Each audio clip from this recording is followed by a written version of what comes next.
In this video, we are going to learn about standard enthalpy change for a reaction. Okay? So enthalpy change जो होती है किसी भी reaction की, वो उनकी फिजिकल स्टेट पे डिपेंड करती है। किसकी? रिएक्टेंट की या फिर प्रोडक्ट की जो है फिजिकल स्टेट पे डिपेंड कर रहा है। तो फिजिकल स्टेट जो होगी उसकी इंथैल्पी चेंज उतनी ही होगी। मींस अगर आपकी फिजिकल कोई भी रिएक्टेंट या प्रोडक्ट की फिजिकल स्टेट गैसेस है या फिर लिक्विड है, सॉलिड है, तो वो वेरी करेगी। ठीक है, तो वो कौन कौन से पैरामीटर्स होते हैं जिन पे इंथैल्पी चेंज या फिर इंथैल्पी वैल्यू जो है वो डिफ़र करती है। तो वो आपके वो पैरामीटर्स हैं physical state of a reactant and a product, जो मैंने अभी भी आपको बताया। फिजिकल स्टेट जो रिएक्टेंट की और प्रोडक्ट की जो भी है, उस वजह से भी इंथैल्पी चेंज में क्या आता है, फ़र्क आ सकता है। Then the second one is the pressure. Pressure क्या रहता है, वो भी मैटर करता है कि इंथैल्पी चेंज की क्या वैल्यू होने वाली है। Then temperature and the last one is concentration. तो ये 4 पैरामीटर्स होते हैं जो कि हमें ये बताते हैं कि क्या इंथैल्पी चेंज की वैल्यू रहने वाली है, या फिर इन 4 पैरामीटर्स के चेंज होने की वजह से भी इंथैल्पी चेंज की वैल्यू जो है वो हाईली चेंज होती है। नाउ अब हम पढ़ेंगे standard enthalpy change. Standard enthalpy change क्या होता है? ये बिल्कुल इंथैल्पी चेंज ही होता है, बट इसमें फ़र्क सिर्फ इतना होता है, यहाँ पर आप जो रिएक्टेंट या प्रोडक्ट लोगे वो उनकी स्टैंडर्ड स्टेट को लेके लोगे। ठीक है, उसकी जो स्टैंडर्ड स्टेट होगी, लिक्विड, सॉलिड या गैस, जो भी स्टैंडर्ड स्टेट है आप उसमें उसको लोगे। ठीक है, जैसे कि standard enthalpy change is defined as the enthalpy change for a reaction in the reactants and the products, these are in their standard states. ठीक है, और उसको हम किससे, इससे डिनोट करते हैं, डेल्टा आर एच नॉट। ऊपर जो सर्कल बना है वो बनाना ज़रूरी है, वो हमको ये बताता है कि ये जो आप है स्टैंडर्ड एंथैल्पी चेंज के बारे में बात कर रहे हो। ठीक है, जो नॉर्मल आपका डेल्टा आर एच होता है वो आपका नॉर्मल एंथैल्पी चेंज होता है, लेकिन जब आप डेल्टा आर एच ऊपर नॉट लगा दोगे तो वो आपका स्टैंडर्ड एंथैल्पी चेंज हो जाएगा।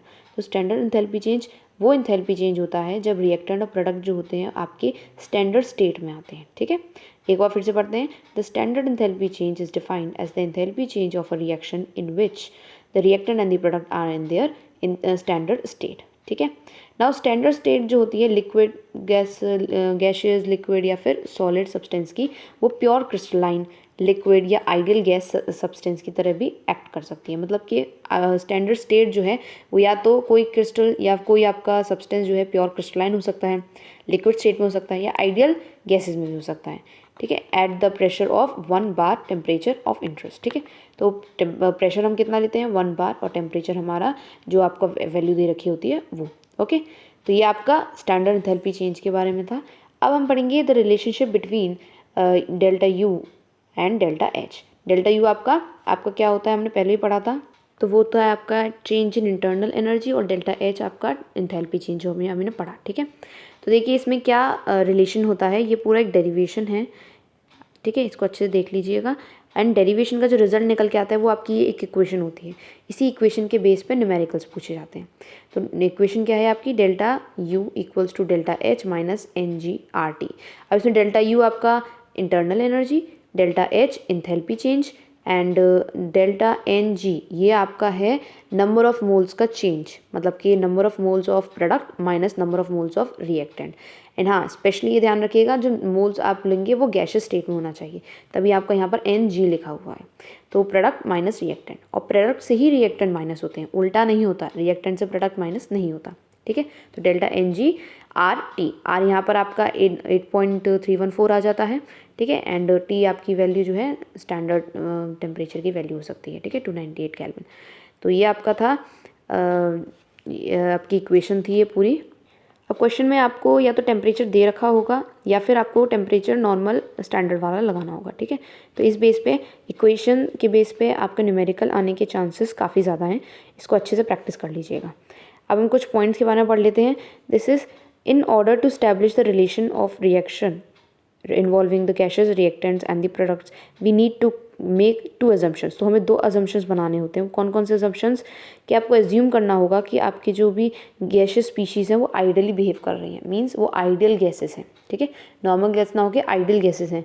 And second, total number of moles of gases, reactant and the products वो आपके N1 और N2 होते हैं। ठीक है, तभी आप प्रोडक्ट्स में से रिएक्टेंट को आराम से माइनस कर पाते हो। तो आपका प्रोडक्ट में से रिएक्टेंट को माइनस करोगे तो क्या होगा, वो N2 minus N1।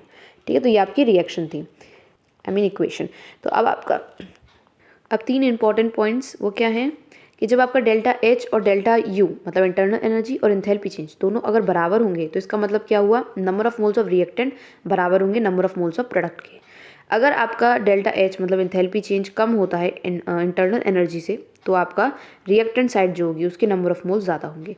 And if the last is the internal enthalpy change is greater than the internal energy तो आपका number of moles of products greater होंगे। तो ये 3 कॉन्सिक्वेंसेस हैं जो ऑब्जर्व करके लिखे गए हैं। ठीक है, ये आपको ऐसे कभी ना कभी हेल्प तो करेगा, इसको ध्यान रखिएगा एज ए इम्पॉर्टेंट नॉलेज के टर्म्स में। तो आज की वीडियो में हम सिर्फ इतना कवर करेंगे, अब बाकी का चैप्टर जो है वो हम नेक्स्ट वीडियो में कवर करेंगे। ठीक है, तो आज की वीडियो के लिए आपका जो इंपॉर्टेंट पॉइंट्स थे वो क्या थे, इंथैल्पी चेंज और एक इक्वेशन जो मैंने अभी आपको बताई थी वो ये रही। इस इक्वेशन से रिलेटेड जो भी न्यूमेरिकल्स होंगे आप उसको सॉल्व करिए, ठीक है, और अच्छे से प्रैक्टिस कर लीजिए। और डेरिवेशन जो होंगे ना तो वो आप एग्ज़ाम टाइम्स पे ही प्रैक्टिस करें तो ज़्यादा बेहतर रहेगा। एग्ज़ाम टाइम्स में मॉर्निंग टाइम पे डेरिवेशन को प्रिपेयर कर लीजिए। वो नॉर्मली पूछे तो नहीं जाते, लेकिन अगर आपको पूछे जाएँ तो आपको एट द टाइम आ जाए। So this is all for today's video. Thank you for watching this video.